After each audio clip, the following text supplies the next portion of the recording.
presented by the Strong Blue Line Foundation and powered by Moose Ridge Coffee in Snake River Landing, Idaho Falls. Welcome to the podcast, where former San Antonio police officer, author, and pastor Tim Rupp walks you through real-life scenarios involving our police officers and digs into the depths of facts and opinions on each case. This is Cop Talk, and it starts now. Hello and welcome to the Strong Blue Line's Cop Talk. I'm Tim Rupp in the Rev.FM studio in Idaho Falls, Idaho. Here with me is station manager, you know him, Gary Here we are, Austin. Tim Rupp. End of August 28th. Can Yes. you believe it? Man, it just August flew by. Just absolutely, man. And you've been down to Texas and... Yeah, I had to bury my mom. Yeah. You know, went down there. It was it was a good trip. It really was. I was able to, all three of my children were able to make the funeral. Oh, that's great. So that was good. One of my grandchildren made it, yeah, but my two daughters and my son and his wife, my daughter-in-law Kayla, they were all able to make it. So that's great. That was good. It was a good time to reconnect, you know, with a lot of family, friends and stuff. Yeah. And of course, my two brothers, that's family I've left now in my personal family, my two brothers. And of course, my brother's kids, my oldest brother's children. But it was good. Good. It was a good service. I'm glad they were able to make went really well. Good. It was a blessing. Yeah. So we Very talked. good. We talked before. You know, it's just such a blessing to have two parents who are Christian parents, strong Christian influence on my life, my children's life. Yeah. You know, and my grandchildren's life. That was good. So blessed. Well, absolutely. So they're both home with their Lord now. So that's good. Kind of jealous of them, Gary. I know. I've actually thought that too. It's like of they don't have to worry about who they're going to vote for. Yeah, right. It's just Hey, you're all kinds of things. feeling man. good and happy. That's it. And, Yeah. yeah. Anyways, here we go. So we got some things. I don't think we're gonna get through everything, but we're gonna try to. We're gonna Yeah, try to get okay. to it. Interesting stuff. But before we do that, we'll go to our Officer Down Memorial page where we honor officer killed in the line of duty on this day in history. And boy, I've got an old one here, Gary. Watchman. That's what they call him. Oh, yes, that's Watchman, right. Watchman Kim Hudson. Okay. New York City Night Watch, New York. Oh, So it wasn't the wow. police department.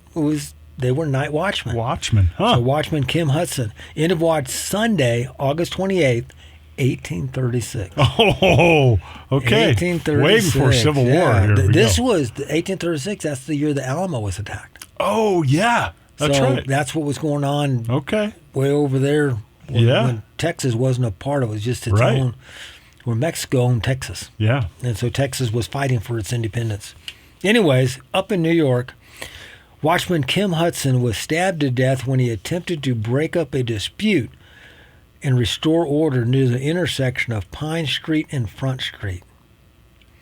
The subject was apprehended by a customs house watchman while still holding the bloody knife. The suspect was convicted of manslaughter. So manslaughter, I don't know why not murder, but Huh. I don't know. Who knows? Anyways, Watchman Hudson served with the New York City Watch for 3 years. He was survived by his wife and 4 children, 43 years old. 3 years Wow. on the job. So he again became a watchman at age 40. Huh. You know, and you think about it, at that time, I mean, this is 1836. You're Right. living in the city, so what are you doing for a living? Mm-hmm. You know, it was before the industrial age. Uh-huh. It was before Right. all that, so unless you had a shop of your own or your dad's shop, or maybe you worked somewhere, maybe you were out working on a farm, but you got injured and you couldn't work on the farm anymore, so you became a watchman. Yeah. Where you just kind of watch out. Or some of these watchmen were like kind of like a volunteer watchman. Oh. Where they would work during the day and they would take a watch at night. Hey, it's Monday night, it's your watch, so you're the watchman. Wow. And you just go out there, and a lot of times they weren't uniformed or anything. They're just, come up and well, just watch and out. that's true. It took several years actually to get officers paid, right? Yeah, Like yes. I mean, to form that system of Yeah. payment for watchmen or and police even officers. when you started getting paid officers, you still had volunteer watchmen. Right. Kind of like citizens on patrol today. Uh-huh. There's a lot of agencies that have them. And usually just maybe one or two citizens or whatever running around and doing, but they just report what's going on. They're not supposed to get involved. Right. But these watchmen, they're on foot. You're by yourself. Hey, stop that. Oh, yeah. Exactly. We'll take care of you. Anyways, who do you have, Gary? Watchman. Well, this is a correctional officer, actually trainee, Whitney Nicole Cloud, Florida Department of Corrections, end of watch on this date in 2021. So a few years ago. 3 years ago, yeah. But she was killed as a result of an accidental discharge while conducting firearms training. Officer Cloud was transported to a local hospital where she succumbed to the wound. So she had served with the Florida Department of Corrections for 3 months and was assigned to the Jefferson Correctional Institution. So interesting that, an accidental discharge, those things happen, but you're reading, 3 months on the job,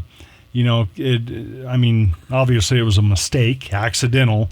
Yeah, but it doesn't say whether she inadvertently shot herself. Exactly. Another trainee, was it who was were they practicing and they were supposed to be unloaded or whatever. Yeah, it doesn't say any of that. So we go back to the 4 cardinal rules. Last week we mentioned Jeff Cooper and his colors. Remember that? Yes. Well, Colonel Jeff Cooper, he's responsible for the 4 cardinal rules of firearm safety. Mm-hmm. And when Emily, my youngest, was 9 years old, we go out to shoot. I said, Emily, what are the 4 cardinal rules? And she had to recite them to me. And she would tell them to me. I said, okay, what are they? Number 1, never point a gun at anything. Number 1 is treat all guns as if they're loaded. Right. Well, don't worry, it's unloaded. Treat it as if it's loaded. Yep. So, number 1, treat every gun if it's loaded. Number 2, don't point the muzzle at anything. That's where the bullet comes out of, the end of the pistol or the end of the rifle, the muzzle. Do not point the muzzle at anything you're not willing to destroy. So, that's good. If you don't want to destroy your microwave, don't point at your microwave. Yeah. If you don't want to destroy yourself, your hand, don't point it there. Yeah. Number 3, keep your finger off the trigger and out of the trigger guard until you're on target. Yeah. So, and then number 4, beware of your target and beyond. Mm-hmm. Think about what's behind that target. If you miss on the side of that wall, well, it's inside the wall. It'll go through the wall. Trust me. Mm-hmm. Unless it's brick and it's brick or something like that. But that's good. A rifle will go through that. 9 years old. She's 9 years old. She knew that. So that's cool. And before we'd go shoot, and I would have her go through that. And if you just keep one of those, you think about it. If you just keep one, you're not going to have an accidental discharge. Yeah, exactly. You treat every gun if it's loaded. You're good. Yep. You keep your finger off the trigger. You don't point anything you're not willing to destroy. Just keep one out of 4, but keep them all. Mm-hmm. Anyways. So just be careful. Firearms they're such great fun. Yeah. They're a blast. I take people out for the first time. Well, I don't know. And they're kind of like, So I go over some safety and I teach them. And when they pull the trigger and they see the response of the target, they get so excited. It's so much fun. It is. It's exciting. It's a blast. It's a good sport. Yep, really is. And, of course, we can use them for self-defense and for hunting and other things as well. Uh-huh. Well, and before we go on, formerly aired shows of Cop Talk can be found on Amazon, YouTube, Apple, and Spotify platforms. Thank you, Gary Austin, for doing that. Getting it out there. So if you don't catch us live, catch us recorded. That's right. Is it live or is it Memorex? Previous aired episodes. Previously, yes. Yeah, that's good stuff. Yep, and it's great to be on those listening platforms. It is. Everybody's nowadays. It's a blessing having all that information at your hands. I listen to podcasts. You're right. And they're like good information on them. Now you can listen to some goofy ones just for entertainment. That's okay. Yeah. And you can listen to books, and that's cool. Right. And your books are now available on Audible. Yeah, on Amazon. That's really cool. Books. It's cool. Yeah. So there's a lot of good things on there. A lot of educational things, a lot of dumb things too. A lot of things you need to stay away from, but. Anything can be used for bad. Anything can be used for bad, but can be used for good. Technology is neutral. It's not good or bad. That's it's right. what you do with it. That's right. That's true. So, okay. So this comes out of Law Enforcement Today from just the end of last month, the end of July. It's about a month old. Report shows local law enforcement losing trust in the FBI and not sharing information. Oh. That caught my eye. Yeah. You know, as I read down through this, I was not surprised. It says this, and this is from Jacob Emil from Law Enforcement Today. More and more law enforcement agencies across the country are said to be losing trust in the FBI. That trust is having serious ramifications as these agencies have stopped or plan to stop sharing certain information with the department, with the FBI. That surprised me. Me too. Like, that agencies are going to stop sharing information. Huh. This information is all according to a new report released by the National Alliance of Retired and Active FBI Special Agents and Analysts. So this is coming from retired FBI agents. Uh-huh. According to several law enforcement officials who were interviewed, many local agencies have lost faith in the organization to carry out fair and nonpartisan investigations. Now, you might wonder, Gary, well, why does the locals really care about that? Here's why. If an officer gets accused of excessive use of force, he gets a use of force complaint, that could be a violation of state law. Okay. So the agency or maybe the next door agency or a group of local agencies will investigate that. That includes a shooting. Any shooting are investigated. So if you're a Idaho Falls police officer and you get involved in a shooting, you're going to have officers from like Bonneville County, Right. maybe Rigby PD and Pocatello PD. They'll form a task force to investigate that shooting. Okay, so, and you could be, if you violated Idaho state law, you could be brought up on charges. Right. But with that, when you use force against somebody, the federal government could also get involved, because if people complain about a civil rights violation, that's what the FBI investigates. Oh, okay. So if you complain, so officers are subject not only to investigation by local agencies, but also by the feds. And that's the big concern, is like, hey, are you guys going to be fair with us? Yeah. Are you going to get, because of some political influence that you have, are you going to skew your investigation against us? That's what officers are doing. It's funny, we talked about, remember the assassination attempt on President Bush last month. Yeah. President Trump last month. Boy, I'm dating myself. Or President Trump last month. There was a murder that took place. Corey Companche, I can't think of his name. Yeah. But the man's name's Corey. His first name was Corey. He was murdered that day. Well, that's a violation of Pennsylvania state law. There's a law against murder. So the locals have authority over that.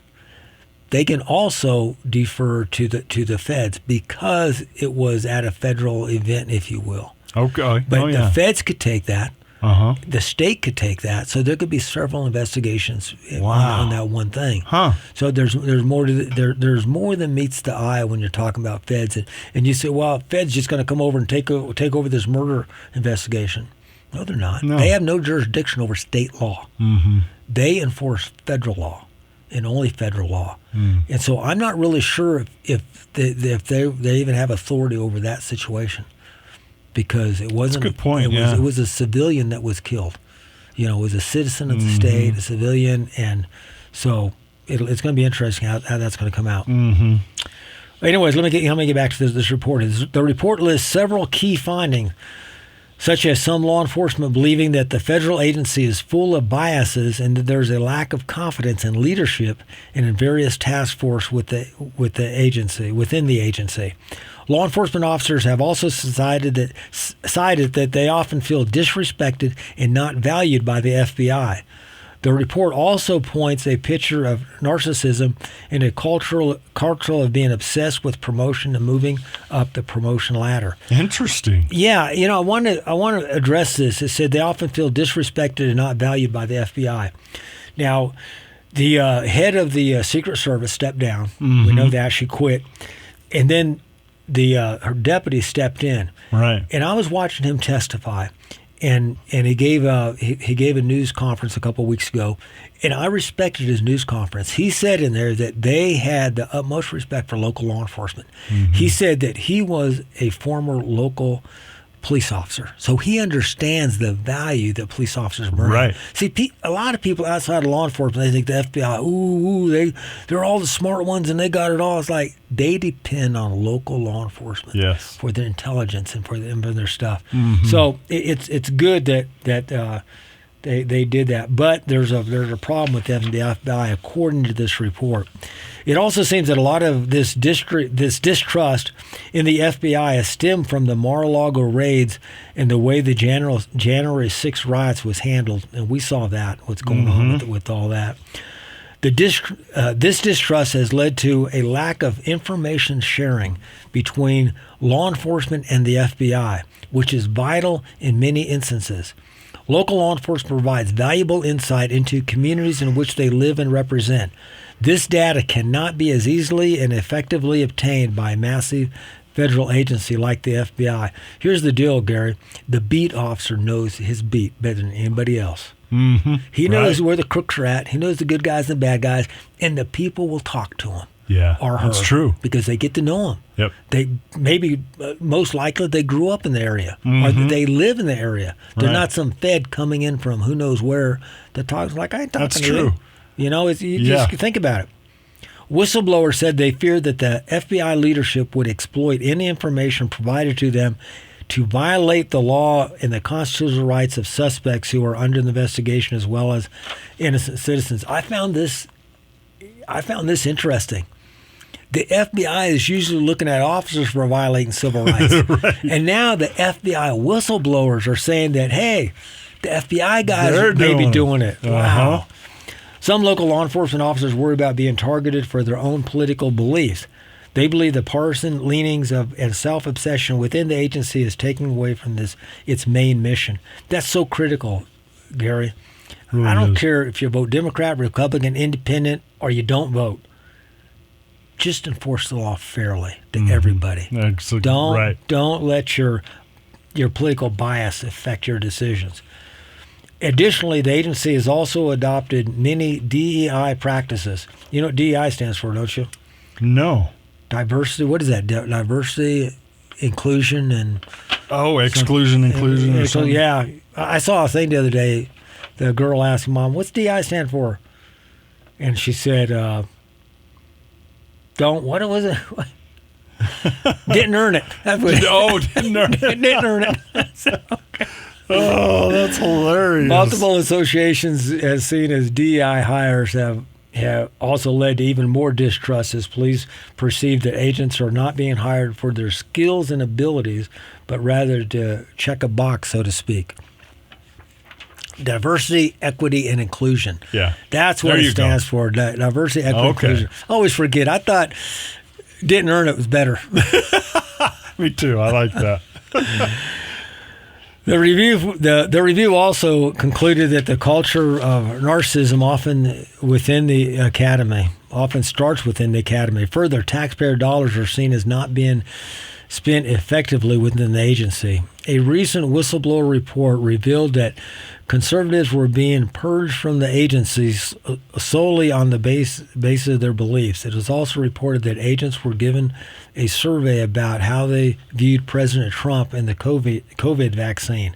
Meanwhile, FBI Director Christopher Wray is dismissing this as an isolated incident. He also insisted that they were not lowering their standards for new agents. Many within and outside the agency are looking toward a new administration to right some of these wrongs and to purge those that will not make an effective FBI agents. You know, that's sad. It Gary. is. You know what's going on with our federal agents. We saw this with the Secret Service, and hopefully this is a wake up call. Get some things straightened out. Yeah. Get it right. I mean, I remember years ago a Secret Service agent asked me, he said, "Hey, you want to come and join us?" And I said, "Why?" He said, "Well, come on in." I said, "Can you guarantee me San Antonio?" He said, "No." He said, I said, I'm not interested. I didn't want to travel around like my dad did. I mean, I just didn't want to do that. I wanted to be in one place. I enjoyed policing at the local level. That's what I wanted to do. And so I enjoy doing that. And some go on to the federal level. Some go on, Secret Service or county or state, whatever. Oh, that's so interesting. That's what's so interesting about law enforcement. Yeah. So many different places you can go. Exactly. And anyways, speaking of law enforcement, hey, I want to read this thing about this Oregon sheriff. Now, you probably know where this is going.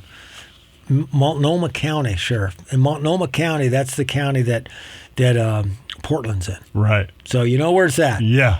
Way out there on the left coast. This comes from Law Enforcement Today, Matthew Holloway. Portland, Oregon, discord has erupted between Portland Police Bureau, that's their police department, police bureau, and the Multnomah County Sheriff's Department, which manages the Multnomah County Detention Center. This over Sheriff Nicole Morrissey O'Donnell's refusal to allow the booking of violators of the city's new prohibited camping ordinance. So here's what's going on, Gary.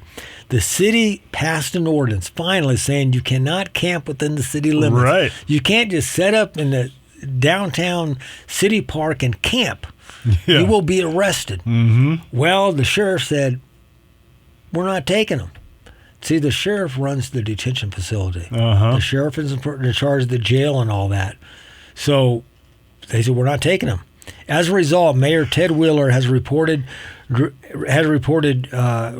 directed the police department to hand out criminal citations to any violators of the ban. So what the officers are doing now, they're just writing them citations. You can't do this. Here you go. Thank you, officer. Have a good day. While I'm still here in my tent camping. You're right. In short order, a flurry of statements was released. Sheriff O'Donnell issued a statement that her office was following a pre-existing policy that she has no interest in changing. This is a quote from her. As the elected official charged with managing the jail, I believe we need to utilize the correction system as a place for people who pose a genuine danger to the public, she said. She goes on, and that does not include individuals whose only offense is living unsheltered. Okay, I want to address that issue. She's making decisions as a sheriff because of her personal beliefs about something. Right. She didn't say this is violating the U.S. Constitution or this is violating the Oregon State Constitution. She just says, I don't believe we should do this. So I'm just not going to accept it. She's in charge. I mean, that's part of her job. That's exactly right. The city police have a contract with them that we're going to house our prisoners in your facility. That's what we do. That's what they've been doing for years. No, I'm not going to take them because I don't believe that's right. Well, what if she said, I don't believe that DUIs need to go to jail, so I'm not going to do them? Well, she would do that. Well, what if she just believed that? Are you not going to? I mean, exactly. So, I mean, I could understand it if she said, what they're doing is unconstitutional, and I believe it violates, and this is the reason why I believe that. But she's not doing it. She's just saying, I just don't believe they should be in jail. She's not going to do it. They're trying to clean up their city. Right. That's what they're trying to do. Yeah. And usually it just takes a few of them to go to jail. The other ones will get the hint, and it's done. And they're out. And you're not going to have thousands and thousands of people in jail. We understand that. So I thought that was kind of interesting. Boy, we are out of time. Oh, we're going to save this. You wanted to get to this one at Mar-a-Lago. Get to this one. We'll get to it next time, Gary. Okay. I promise. We may even lead with it. It's a cool story. Yeah, it really is. About trespassing at Mar-a-Lago. Yeah. Anyways, hey, thanks for listening in. If you have a topic or question you want addressed on Cop Talk, send me an email. You can email suggestions, questions, comments, or complaints to coptalk@therev.fm. That's coptalk@therev.fm. Thought from the good book today? May the Lord give strength to his people. May the Lord bless his people with peace. Thank you for joining us and help us to make the thin blue line a strong blue line. Cop Talk is presented by the Strong Blue Line Foundation and sponsored by Moose Ridge Coffee in Snake River Landing, Idaho Falls. Questions and comments are always welcome by email to coptalk@therev.fm. Listen, follow, leave a review, and share this podcast on Spotify, Apple Podcasts, Amazon Music, or YouTube. And visit thestrongblueline.org to learn how you can be a supporter. Cop Talk is a Rev FM production, produced and edited by Gary Austin. Thank you for joining us on Cop Talk.